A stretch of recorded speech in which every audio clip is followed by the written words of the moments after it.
व्याख्यानमाला चल रही है बीजेपी की और इस वक्त डॉक्टर सतीश पूनिया कार्यकर्ताओं को वर्चुअल तरीके से संबोधित कर रहे हैं और इस आपातकाल को लेकर अपनी बात सामने रख रहे हैं।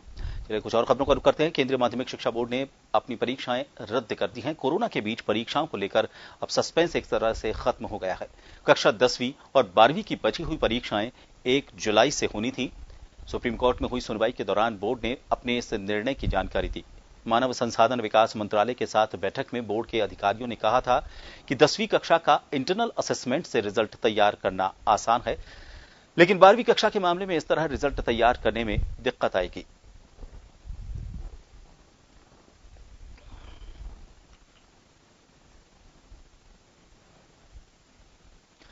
बोर्ड ने सुप्रीम कोर्ट को बताया कि कक्षा 12वीं के विद्यार्थियों को 2 विकल्प दिए जाएंगे। उन्हें स्कूल में हुए पिछले 3 परीक्षाओं में उनकी परफॉर्मेंस के आधार पर अंक दिए जाएंगे। इसके अलावा कुछ महीने बाद होने वाली इंप्रूवमेंट परीक्षा में शामिल होने का भी उन्हें विकल्प दिया जाएगा। विद्यार्थी चाहें तो इंप्रूवमेंट एग्जाम देकर अपना स्कोर बेहतर कर सकेंगे।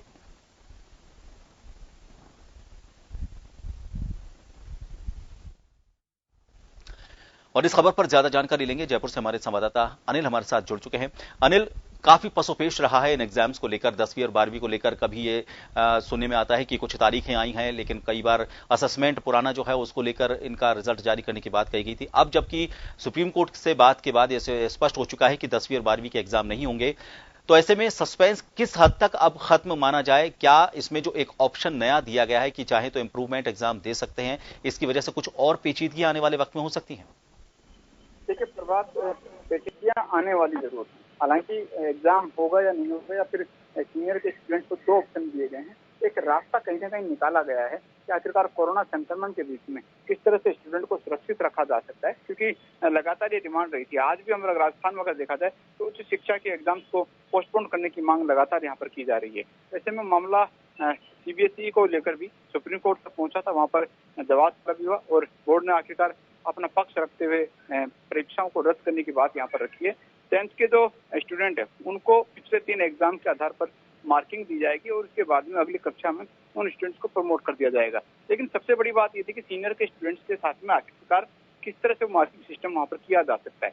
ऐसे में स्टूडेंट को 2 ऑप्शन दिए गए हैं और सबसे बड़ी बात की आगामी इंजीनियरिंग परीक्षा हो या मेडिकल के एग्जाम्स वगैरह हो, तो उनमें ये मार्किंग है काफी मायने भी रखती है। ऐसे में क्या कुछ इसका आगे का रास्ता यहाँ पर मिलेगा। कई बार आने वाले दिनों में जो है वो स्टूडेंट्स को समस्याएं भी आने वाली है, मार्किंग को लेकर भी आने वाली है। ऑप्शन 2 जरूर दिए गए। स्टूडेंट चुन सकता है कि आखिरकार वो जो असेसमेंट स्कूल की ओर से 3 जो पिछली परीक्षा है वो यहाँ पर रहेगा, या फिर आगामी दिनों में जब सब कुछ नॉर्मल हो जाएगा, एग्जाम करवाई जा सकेंगी, तो वो एग्जाम देके अपनी परफॉर्मेंस सुधार सकेगा। ये ऑप्शन जरूर है, लेकिन फिर भी पेचीदगियां जो है वो आने वाली हैं। फिलहाल सीबीएसई के लिए जरूर कुछ राहत की बात कही जा सकती है, लेकिन स्टूडेंट्स के लिए आगे आने वाले दिनों में कई समस्याएं और खड़ी हुई रहेंगी। जी, बहुत बहुत शुक्रिया अनिल पूरी जानकारी के लिए। तो बता दें आपको 1 से 15 तारीख के बीच में 1 जुलाई में जो एग्जाम्स होने वाले थे उनको लेकर अब संशय जो था, एक तरह से शक व शुबा, अब कुछ नहीं रहा है। सुप्रीम कोर्ट की तरफ से ये स्पष्ट हो गया है कि अब ये एग्जाम्स नहीं होंगे, लेकिन ऑप्शन असेसमेंट के जरिए जो रहा है उसके अलावा एक और ऑप्शन विद्यार्थियों को दिया गया है। वो चाहें तो अपने इंप्रूवमेंट के लिए, अपने नंबर इंप्रूवमेंट के लिए एक एग्जाम दे सकते हैं।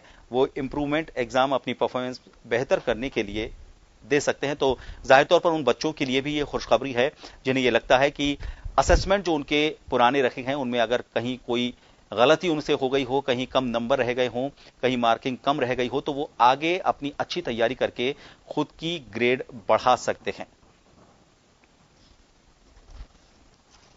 जन टीवी की लेटेस्ट अपडेट पाने के लिए हमारे चैनल को जरूर सब्सक्राइब करें और नोटिफिकेशन पाने के लिए बेल आइकॉन दबाएं।